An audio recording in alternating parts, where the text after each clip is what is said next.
Hello दोस्तों, नमस्कार, प्रणाम। रंजना ओझा के चैनल पर आप सभी का बहुत बहुत स्वागत है, अभिनंदन है। लेकर के उपस्थित हूँ आज ईद के दिन बहुत ही प्यारा सा गीत। आप लोग पूरा सुनिए, आनंद लीजिए और कमेंट में बताइए आप सभी को मेरा ये गीत कैसा लगा।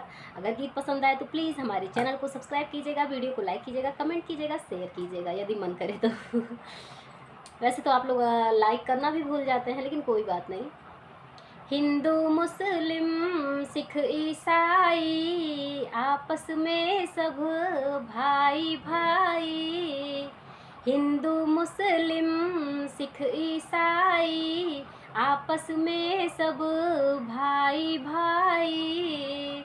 अर्जन कर आपस में लड़ाई है भैया, बाटी के खाला मिठाई है भैया, बाटी के खाला मिठाई है भैया, बाटी के खाला मिठाई। राम रहीम ईसा मुहम्मद के लोगवा काहे अलग अलग देखे, लोगवा काहे अलग अलग देखे।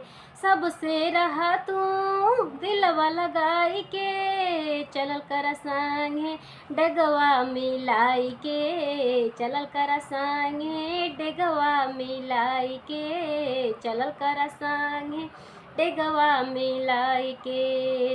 अरे दुश्मन के हाँ हाँ दुश्मन के छक्का छुट्टी जाई है भैया, बाटी के खाला मिठाई है भैया, बाटी के खाला मिठाई है भैया, बाटी के खाला मिठाई। हिंदू मुस्लिम सिख ईसाई हउए सब लोग भाई भाई। अर्जन कर आपस में लड़ाई है भैया, बाटी के खाला मिठाई है भैया, बाटी के खाला मिठाई है भैया, बाटी के खाला मिठाई। ईद क्रिसमस एक हुए होली, काहे चलावा तड़ा आपस में गोली, काहे चलावा तड़ा आपस में गोली, काहे चलावा तड़ा आपस में गोली। मंदिर मस्जिद गिरजा घर में विनती करे सभे एके नगर में, विनती करे सभे एके नगर में, विनती करे सभे के नगर में। जे जवन मांगी उहे पाई,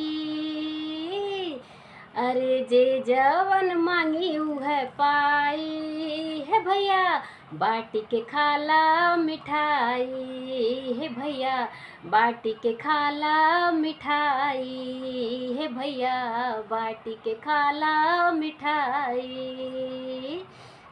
हिंदू मुस्लिम सिख ईसाई आपस में सभे भाई भाई।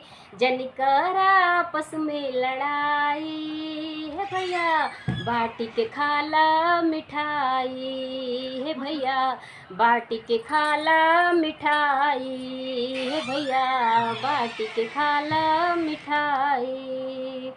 दुश्मन से मिली के करी हम मुकबला, जीत के अइहा बजा लिहा तबला, जीत के अइहा बजा लिहा तबला।